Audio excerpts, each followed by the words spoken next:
ក្មេងស្រីដែលអង្គុយស្ងៀមនៅខាងក្រៅថ្នាក់រៀន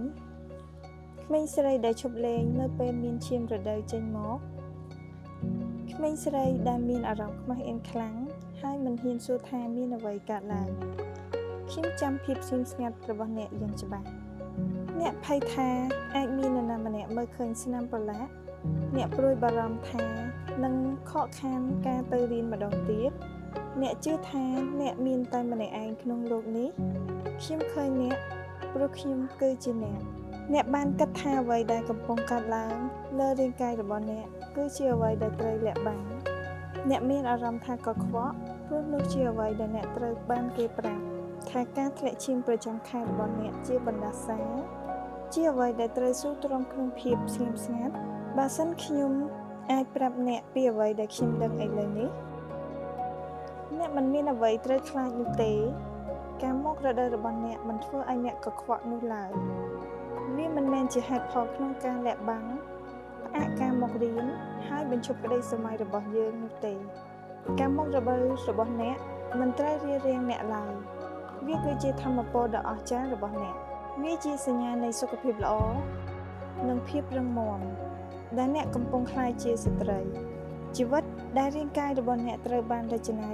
ឡើងយ៉ាងស្រស់ស្អាតដើម្បីបង្កើតនៅពេលអ្នកជ្រើសរើសខ្ញុំសង្ឃឹមថាអ្នកទាំងអស់គ្នាមើលឃើញខ្ញុំឥឡូវនេះដែលកំពុងឈរនៅមុខក្មេងស្រីទាំងអស់គ្នាពួកគេដូចជាយើងខ្លាំងណាស់ខ្ញុំអាចប្រាប់ពួកគេនៅអ្វីដែលយើងមិនដែលបានឮពួកគេសួរសំណួរពួកគេចែករំលែកបទពិសោធន៍ផ្ទាល់ខ្លួន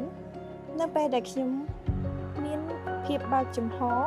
សិស្សរបស់ខ្ញុំក៏ដូចគ្នាដែរខ្ញុំប្រាប់ពួកគេវត្តរដូវរបស់អ្នកមិនចាំបាច់បញ្ឈប់អ្នកនោះទេអ្នកអាចទៅសាលារៀនជារៀងរាល់ថ្ងៃអ្នកអាចរត់សើចលេងនិងរៀនបានធម្មតាអ្នកអាចក្លាយជាគ្រូបង្រៀនគិលានុបដ្ឋាយិកាអ្នកដឹកនាំជាម្ដាយអ្វីក៏ដោយដែលអ្នកស្រមៃចង់បានខ្ញុំបង្កើតកន្លែងសុវត្ថិភាពដែលមិនធ្លាប់មានពីមុនមកខ្ញុំលុបបំបាត់ភាពខ្មាស់អៀន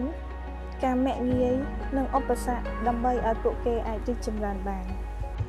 សួស្តីក្មេងស្រីជាទីស្រឡាញ់ដែលជារូបខ្ញុំកាលពីមុនអ្នកពិតខ្លាំងជាងអ្នកដឹងទៅទៀតអរគុណសម្រាប់ការប្រឹងប្រែងអំឡុងពេលភាពស្ងៀមស្ងាត់ភាពអាម៉ាស់និងភាពភ័យខ្លាចខ្ញុំគិតនៅគ្រប់មេរៀនដែលខ្ញុំបង្រៀនគ្រប់ត្រណប់អនាម័យដែលខ្ញុំចែកចាយ